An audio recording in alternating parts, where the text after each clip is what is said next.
only got back the day before yesterday, and I spent yesterday catching up on all the stuff I got behind with while I was in Europe. So, What were you doing there? TVs and a little bit of radio, but mainly TVs, and we did Italy and Germany. Was that for the album? Yes, it was indirectly for the album, because out there, the Dreaming, the single, is still happening. So It's done better over there, is it? well, it's only just starting to happen, so we're doing TVs to help it. And every show we did the Dreaming. So, you know, it'd be interesting to see how it does. But it all helps the album, really. Sure. So I was into doing it from that point of view. It's great. It's just very busy, that's all. I saw the video for The Dreaming. They eventually did get it on TV. Yeah. Yeah, very well. Up to scratch, should I say? You know. Liked it? Oh, good. It was like it's similar to the stage set. You know, the dancers, but it had the benefit of all the people in the background. And where was it shot? We shot it in UX, which is a video studio in Wandsworth. Oh, that was a studio. Yeah. Right. It was a very good set, wasn't it? Incredible set design. Where do you get the guys from? We actually found those set designers through the director I was using, through their production company. Who did direct it?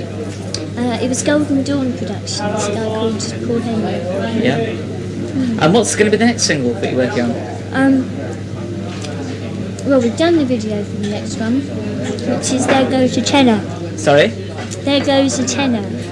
What's that about? Is it about robbery? Yeah. Yeah. What, sort of pickpockets in the East End, etc.? Yeah.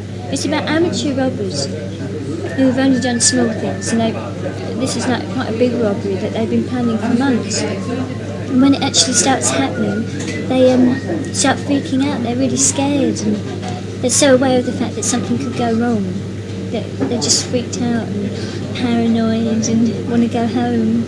Really? Is it based on any kind of film? No, it's sort of all the films I've seen with robberies in. The crooks have always been incredibly in control and calm. And I always thought that if I ever did a robbery, I'd be really scared, you know, I'd be really worried. So I thought, I'm sure that's a much more human point of view. Yeah. You see, the thing was, I thought it might be based on a film. It was on telly over Christmas. It was about a guy that was blackmailed into doing a robbery. And, of course, he really was scared. And the further he got sort of involved in it, you know, he had to carry it out. Right. But he was having the sleepless nights and stuff. And then, how did he get blackmailed? Because he'd murdered someone. He'd been in prison a long time. Right. And therefore, when the robbery took place, you know, like the mafia bosses who were organising it knew they had a stool pigeon. Wow. And so they got him to do it. Right. Yeah, similar sort of thing, isn't it? 'Cause I'm sure like a lot of these young kids, when they actually get into a situation where it is, you know, not just a little job, it must be really scary. Yeah. What made you think about it? I mean, are you sort of, have you run into these East End types before? Or? No, I think it was much more the thing of watching a lot of films, and I mean, things like Butch Cassidy and the Sundance Kid, you know, there's lots of films where robberies take place, and yet they're glorifying it. They always make the robbery something very heroic and fun and risky and dangerous. But for me, it's something incredibly scary, you know, something that has such a potential of going wrong that it's not worth the risk. And I don't think it's something that should be glorified at all. I think it's something that should be made very real, so that people realise that it's not worth the effort. Yeah. It's not something that's, you know, fun. It's something that's just not worth the effort. Because you could end up in jail for bloody years. And is that the video you were shooting in the train carriage on the way up to Manchester? That was or the one. practicing for it? That was the one we were practicing for. Yes, Really? but only because we didn't have any time. Because that show came up at the last minute, Right. and we were planning to rehearse all that night. So instead of doing it in the studio, we did it in the back of the train like this. It's really And how fun. many of you were there, sort of, in that guard's van? It was just the three of us. They cleared it out for us. It was really great of them, actually. What, They were yourself? sort of each station we stopped at, there'd be various guards who'd pull the window down and go, right then, because they were just checking us out. And it's great, they cleared all the post and chickens and pigs and all the things. Really? And they Get just, some odd things, don't you?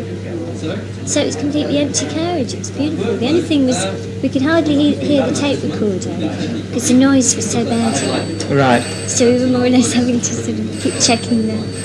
And it was very hard to stay stationary at 150 miles an hour.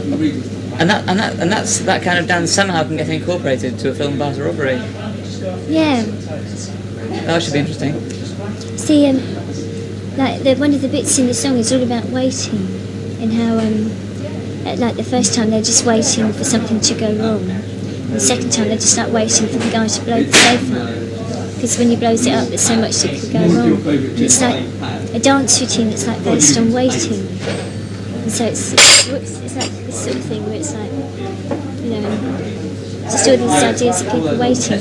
And the rest of the dance is more acting out what the story says, really. It's not so much a dance at all. Do you think this one's going to be more successful than the last one? I don't know. I don't know what to think about singles anymore. Was it your idea for it to be a single? What, There Goes a Tenor? Yes, I think I was in full agreement with them. But I think I've reached a stage where, because the dreaming didn't work, we all felt, especially from an airplay point of view, that in order to get airplay, which you need for a single to work, that we should go for one that was more obvious. And there's no doubt that There Goes a Tenor is one of the more obvious songs. Not that there are a lot on the album that are obvious. No.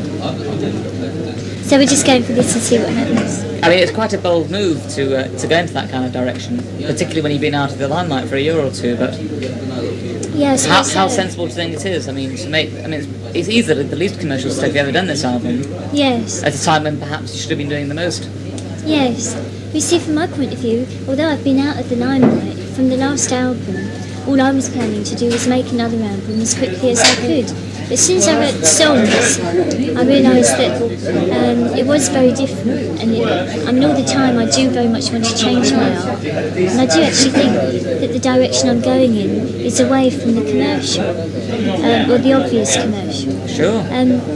But I think, from my point of view, it wasn't so much because I was out of the limelight that I had to do something more commercial. Because at that time, I wasn't actually out of the limelight. I was just starting my next album, and I thought it was only going to take me a couple of months. But before I know it, the whole thing has become much more involved. The songs are much more involved, and I know that it's going to take me at least 6 months to a year to get it the way I want. So by the time it's finished, I've been out of the public side for maybe, apart from Sat in Your Lap, of course, which in fact it got to number 11. Yeah. A lot of people forget about that, you see. They just forget that ever happened. So I've been completely out of the public side for 2 years.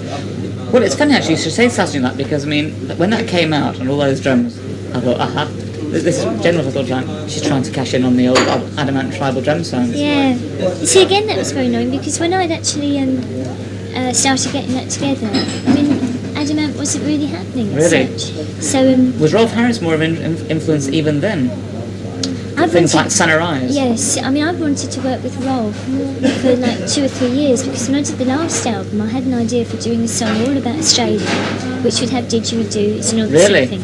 What, for Never Forever? Yes, but I just didn't have the time to actually sit down and write the song.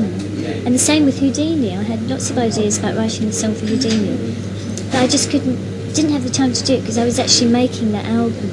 And already for that album I'd managed to, because at that time I hadn't written Army Dreamers yet, but I knew I wanted to write a song about that. And it was during the album that I wrote that song. What, the false romanticism of the military sort of thing? What, the Army Dreamers thing? Yeah, the whole thing of kids getting caught up in it, yeah. And it was only really because I just managed to pull the song together in time that got on the last album.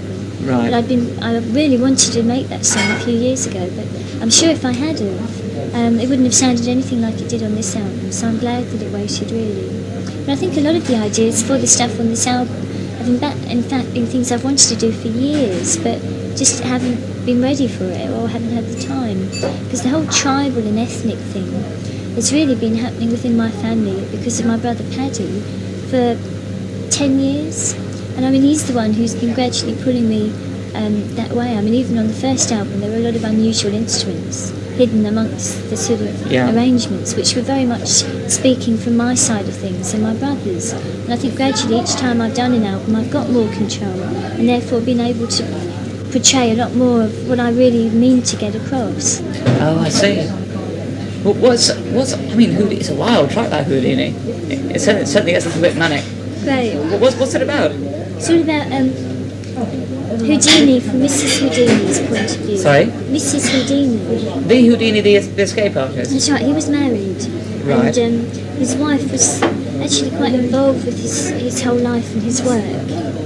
And she used to help him a lot with the tricks. And one of the things, which is what the album cover's about, is before he went off into his tank, where he was all tied up and everything, she'd give him a parting kiss. And as she kissed him, she'd pass him a tiny little key, which he then later used when he was in the water to Unlock all the chains. And as soon as I heard that imagery, I just thought it was so beautiful and so extraordinary. And if you tie that in with the whole side of his life where he was completely obsessed with exposing mediums as frauds. I don't know if you know anything about No. that. This was another side of him. His mother died, and he was really, really close to her, like really close. And when she died, he needed desperately to try and communicate with her through a medium. And he just came across all these people who were basically making money out of the art of pretending to speak to the dead. And when he realised all these people were just, basically ruining people's lives just to make some money, he decided to, in a very positive way, show that they were frauds and tricksters. So he spent years of his life dedicating time to finding any medium who said that they were really authentic and proving that they were completely false. So he spent years of his life doing this and ruining people's careers and getting an awful lot of spiritually sucked time. Before he died, he said to his wife that I'm going to die before you, and when I do, I'm going to try everything I can to try and come back through a real medium. And there'll be one way that you'll know it's me, because all these tricksters and that are going to jump on the wagon and say that I've come through. And I'm going to use words that only you and I know. It's a code. So you'll know that it's me and no one else. So they made this code together, and when he died, she went round all the seances waiting for him to come through.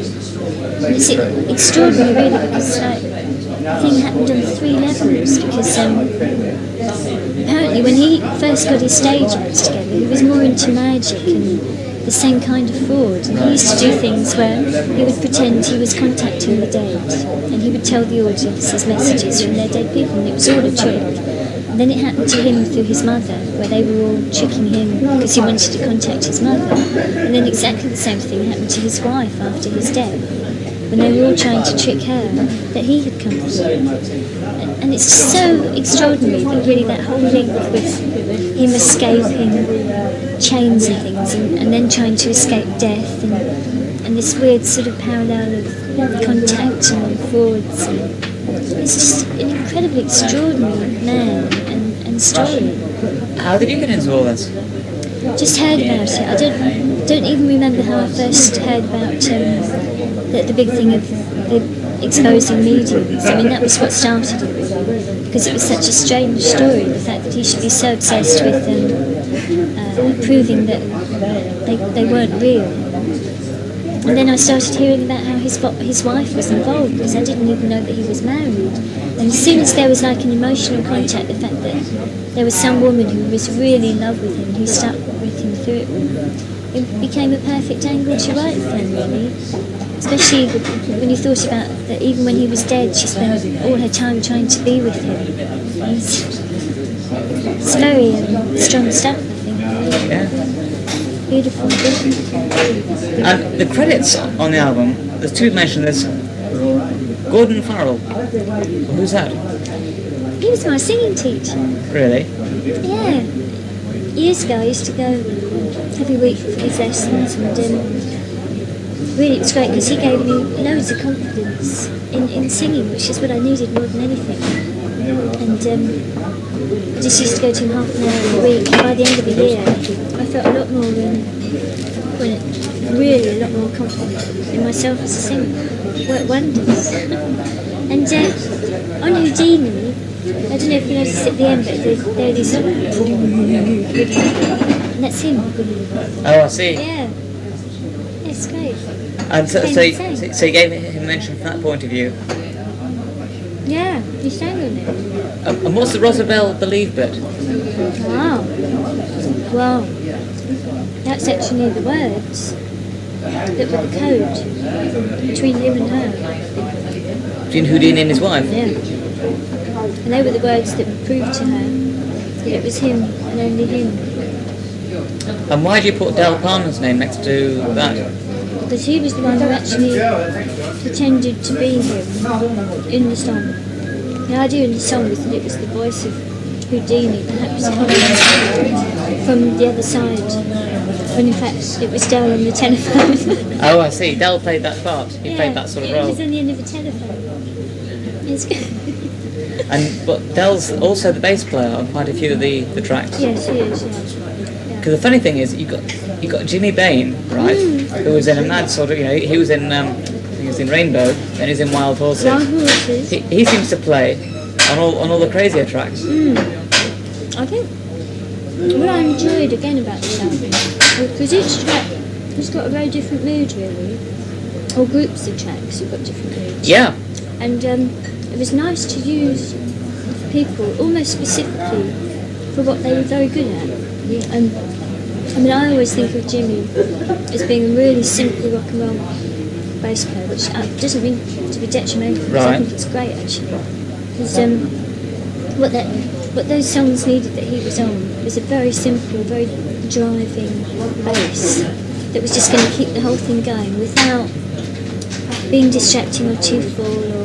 Right. And Jimmy was just right for that really. So he worked on the 3 tracks that I would definitely say were the rockiest, were the most up-tempo, perhaps the most aggressive.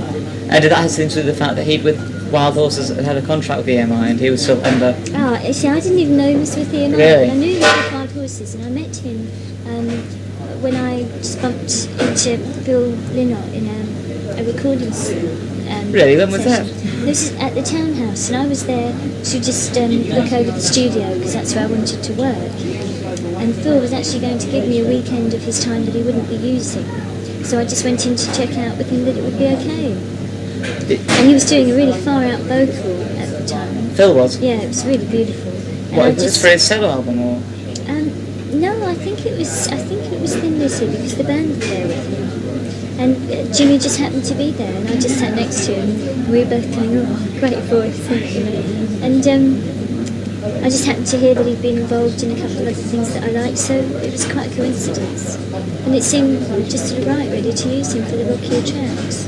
But like, there's a couple of other tracks, like Pull Out the Pin. I really wanted a double bass on, so I had to get a double bass player, and I wanted it to be quite sort of funky, without being flippant or sort of jazz rock, you know what I mean? And I knew Danny Thompson from having seen him work with John Martin, and I really liked it because, like, with John's voice and his bass, it was really very free and very. I found it very expressionful, not sort of technical, very emotional double bass playing. So I thought he'd be perfect for that track. And that happened with quite a few musicians where, although I've got more or less a set band, there's really quite a few tracks where perhaps guest people come in for this or that reason. And I suppose in a lot of ways it worried me at the start because of perhaps lack of continuity. But then because the songs were so different from each other, I'm glad now that that's the way it worked, but I did have some worries at the time because I was using, maybe 3 or 4 different people. Right. But I'm actually quite pleased with the way it came out. Because you've not really got a band as such anymore, have you? No, that's actually quite a depressing thought. Well, not really. Well, no, I suppose not, because it leaves me nice and open. I mean, you've seen what Kevin Rowland's doing with Dexter's Midnight Runners. No. Well, he's got a central nucleus of about 3, right, and stage show incorporates about 11. Right. And he can't keep 11 people on wages, so he calls them up when he wants them. Great. So it just keeps the 3. And I think that's really how rock's going to move. And the people that aren't working with him, when they're not working with him, they've got a reputation from him Yes. to go on and do session work. Yes, that's lovely. See, I think I'm a bit like that in that, I mean, right from the start, I've definitely carried two people with me all the way. Well, three, I suppose. You know, like Pad has always been involved. He's your brother, isn't he? Yes, he is. Is he, a guitarist? Well, Or accordion? no, he plays like a lot of different instruments. And again, you know, he really is the one who's allowed me to use unusual instruments because he happens to be able to play them. So it's great because Pad's got this real knack of being able to pick up nearly any instrument that's unusual and just have a feel for it. Was he some kind of influence behind the didgeridoo, for example? Yes, I mean, I do think Pad actually started the initial interest in me in unusual ethnic instruments because for years he's been interested in them and building them and making them, like he'll find an instrument that hasn't been made for hundreds of years and he'll build one. So, I mean, that is very stimulating. How old is Pad? Is he younger or No, older he's than a you? bit older than me, yes, but I think he definitely has been a strong stimulus in that area, especially Right. with the instruments, because he's really brought to my notice a lot of instruments that I'd never heard of before, but he makes them familiar to me. I get to know the sound of them, and then maybe one day when I'm writing a song, I think, oh yeah, that sound that Pad had, that'd be great in there. When you launched the album, you had a laser show at the London Planetarium. Yes, were you there? Yeah, I was. Why did you do that?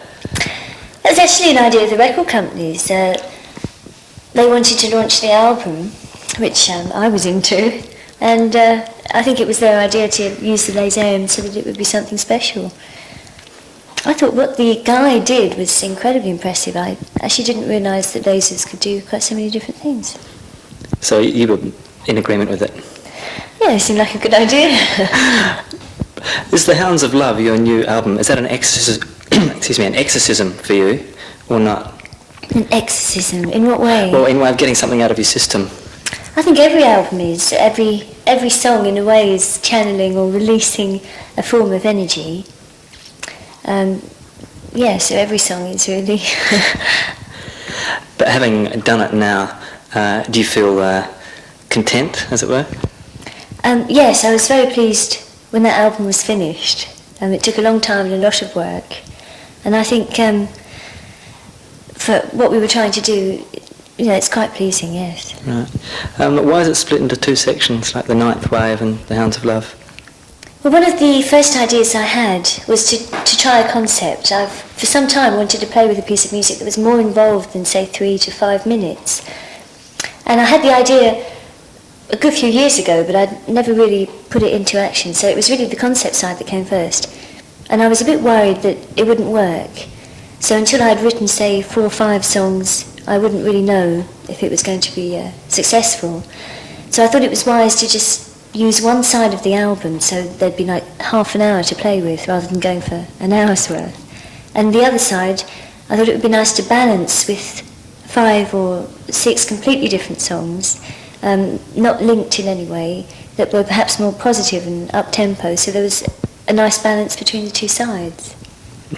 In Australian surfer mythology, it's always a 7th wave that's the big one. Like waves come in groups of 7. Why the 9th wave? That's very interesting. The 9th wave, I needed a title for the side. A lot of people think that the whole side was actually inspired by a Tennyson poem, but it was actually finding this quote, looking for a title for the whole thing. It was the last piece in the jigsaw, and I was just looking through books and quotes, anything I could, just to get an idea for a title. And that particular quote from the poem seemed quite appropriate. And his idea was that they worked in 9s rather than 7s. When you write, do the words or the lyrics come first? Words or the music come first? It's different with each song. And sometimes you actually get a piece of music in your head that's got words with it. It's like they just sort of go together. But generally, I'd say the music comes first, and the lyrics are worked in around that or with it. Cloud Busting, the current single, which is, where is it this week in the UK? 20. Right. Top of the Pops and things like that, would you go on to that? It's something you consider. I mean, it's really the choice of, can you perform it well, and will it really help the record? I mean, you do it does help to have a successful record. It helps the album, and it helps future projects to finance them, etc. I mean, I do depend on the success of each record to be able to do the next one. But I think with some songs, it's very difficult to perform them on television and make them look good, and to really do justice to performing. I think it's something there should always be a lot of thought behind. And when you put such a lot of work into a video, which a lot of people do nowadays, it's sad that you can't get that shown more, and that you have to go on and perform more. You know, there is no choice. It's a shame. So Cloud Busting has got a very grand video, I think. How did you come by Donald Sutherland? We were very lucky. We had a friend who made the contact for us. We sent him the script, and I talked to him, and he was very interested, which was fantastic, and just happened to have the 4 days that we needed to shoot the video in. He was free for that time, and it all seemed to come together so well and so quickly. But why Donald Sutherland? He was our first choice. I'm a big fan of him as an actor, and he really was perfect for the part. There couldn't have been anyone better. He looks so right. Right. Why is it about a father and son? Why write Cloud Busting? I found a book nearly 10 years ago now on a shelf. I didn't know anything about the writer. I just pulled it off the shelf. It looked interesting, and it was an incredible story. It's written by Peter Reich, and it's called A Book of Dreams, and it's about himself as a child, through his eyes as a child, looking at his father and their relationship. It's incredibly beautiful. It's very, very emotive and very innocent because it's through a child's eyes. And his father was a very respected psychoanalyst, and besides this, something that features in the book, he made machines called cloudbusters that could make it rain, and him and his father used to go out together and make it rain. They used to go cloud busting. And unfortunately, the peak in the book is where his father is arrested, taken away from him. He was considered a threat, and so suddenly his father is gone. So it's a very sad book as well. The machine that features in the video, what's become of that now? Well, it's at the moment resting in a garage not far from here. Right. Do you think that Hounds of Love is much more controlled than the previous album? Controlled. I think it's probably more constant. The last album was dealing with a lot of very different things and very different places, different atmospheres, in tracks maybe next to each other. I think there's more a sense of a theme on this album, obviously on the second side, but even on the first side, although they're separate songs, excuse me, I think they have a flavour that's consistent. So you'd say it was more consistent than the previous one? Yes, I think there's more sense of flow from track to track. But I was very happy with the last album. It was certainly a mark for us. Are there any things that you've done so far which you look back on and you cringe at? Yes, lots of things. Like? Too many to mention. And I think most people do tend to look at themselves very critically. I think it's quite productive to be like that, though, or perhaps you don't feel nervous enough about what you're doing next. Are you a perfectionist then? I don't know if that's a word that is a real word, if you know what I mean, because you can never make anything perfect. You can strive for it, but I think if you continue to strive for it, you would never get anywhere. I think you have to recognise a point where things are as good as they can be within the limitations before they start going off again. I mean, it's definitely a peak, and then it can go off. So I think you just hopefully have to recognise where more effort will make it better, but when to stop. Who do you use as your person to tell you when to stop, or is it just something you know within yourself? It's almost like the music itself dictates it. When a track is sounding right, when it's ready, it is, you can just feel it.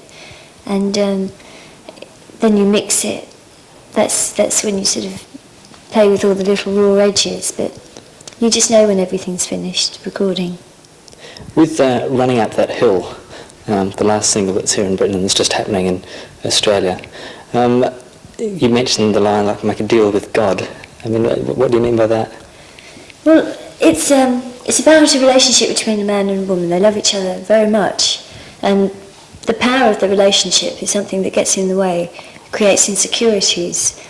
And it's saying if the man could be the woman and the woman the man, if they could make a deal with God to change places, that they'd understand what it's like to be the other person, and perhaps it would clear up misunderstandings, all the little problems. There would be no problem.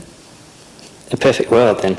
Yes, idealistic. But then I think a lot of art is that. It's not necessarily real, always. How do you feel about being, shall we say, marketed, like in the pop music world, when, it seems like you obviously put a lot more care into things than your average 3-minute pop song person? I don't know if I feel like I'm marketed. I think you make an album and the outlets for it, there are no other outlets for it, really. I mean, a lot of things go into that chart that are very diverse. It's a very versatile chart, and more so than the name suggests, really. Right. With The Ninth Wave, it's all about a man drowning. Was that perhaps inspired by the aircraft that crashed into a frozen river in the States? There was quite a big news story about that a few years ago. Do you remember that? And there was the case of the man, they called him the man in the water, who kept on going back and dragging people out from underneath the ice. No, I didn't hear about that. It sounds really interesting and horrific. Yeah, I just thought that might have been... But the plane went under the ice? Yeah, no, a plane actually crashed and hit a bridge over the road, and all the people got spilled into the water. And there was one particular man that they had TV film of. He just kept on going backwards and forwards and dragging people out, and eventually he didn't come out. He was like what they called the man in the water. I just wonder if that was at all, inspiring. No. You hadn't heard that all before. Well, there goes that. Okay, why then all the Ninth Wave and water and ice? I think it was an idea I probably got a few years ago of someone being in the water for the night, and hadn't really tried it until this album. It's hard to say where it came from. I can only pinpoint certain war films as imagery that would suggest it. Things like The Cruel Sea, those kind of old war films where people were being cast into the water, having really been through quite a heavy experience already. And the thing of actually launching from that, so that's the basis of the body in the water, but then the head travels off as the night goes on. Would you contemplate turning that into some kind of visual images? Yes, it's something I would seriously be thinking about. But it's the feasibility of it, especially in terms of time and money. So I don't know. When all the promotion is at an end by the end of this year, I'll be able to sit down and think, what's the next thing to do? You don't think that making a visual image of it will perhaps spoil people's own idea of what they've got of it? Yes, I think it probably could. Have you got people in mind to do that? No, that's really why I need to have space to think about it. All this promotion has to be done. I have to have all the videos made before I can think about it. You need to really direct attention into something like that. There's lots of credits on the album to comic characters and people involved in comedy. Why them? Because in some way they've been involved or helped, either with the album or something connected to it, and it was a way of saying thank you. Right. They didn't all come and give you hand claps and... No, I'm afraid not. I wish they had. You had success at an early age. Do you think you feel you've missed out on anything? No, I don't really. I'm glad that it happened so early, because it's enabled me to be able to do what I'm doing now. For instance, being able to build our own studio and having had that much more experience behind me because I started younger. No, I think I'm very lucky. Yeah. Having built your own studio, are you like a gadget freak? Do you like all the latest toys, electronic toys, or not? Yes, I think everyone likes new toys, and it's really getting the time to look around and And also the money, of course, is the big thing, to get new equipment. Mother stands for comfort. Have you got a protective family? I think it's quite a natural instinct for families to be protective. Yeah, but what about you? I think they're of the norm. I think we're all protective of each other. Right. Was that song written for your mother? No, not at all. I mean, she's a wonderful mother, but the song's dealing with a different energy, really. I mean, it's about a mother and her strong maternal protective instincts, but it's dealing with a son who's committed a bad crime, and to her instincts overrule what's right or wrong. I think that's what's interesting. Is how some mothers will actually overrule their sense of morality because they love their son or their child so much. Have you ever been in a similar kind of situation where a reason goes out the window? No, certainly not on that level, but I have read reports, heard of things, through news, etc., in the past where that has happened. Do songs come easily to you or not? No, some do, but the majority is something I have to work for very hard. And it's extremely frustrating, but it's worth it to get something in the end. Something I got hooked on really quite young, just playing with the piano and the whole excitement of actually creating something out of nothing. Reading the press that's come out recently, it's mentioned again that your love of people like Roxy Music and David Bowie. Are there any more contemporary people that you like? I don't listen to very much contemporary music at the moment, and I think my love of people like David Bowie and Brian Ferry, I was normally making the point at what a big influence those two have been, and were true originals, and there were so many people mimicking their style of voice, their style of song structures, etc. And I think they should be credited for their influences. I think Peter Gabriel's had a very big influence too on a lot of people. His third album was very influential, I think. He's got a new one coming out. Yes. Yeah. Have you heard any of it? No, I haven't. I've heard a couple of tracks. Very good. Great. Yeah, it's excellent. When you're not presenting a public eye, you like a very private person. I mean, nobody can seem to get through to you, as it were. Do you feel the need to have a certain amount of isolation? Yes. That's essential to your creative feelings? Yes, absolutely. They're two very separate things, two completely different energies, and I can only really concentrate if that's all I have to do. If there's other things to do besides make an album, they just become distractions. You talk about energies quite a lot. Do you subscribe to a particular theory or religion or anything like that? Subscribe to a monthly manual, yeah.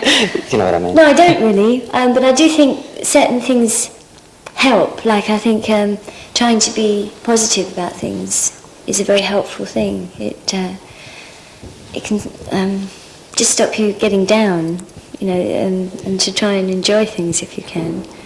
But I don't have any kind of religious beliefs, really. Yeah. Do you have a favourite song that you've recorded?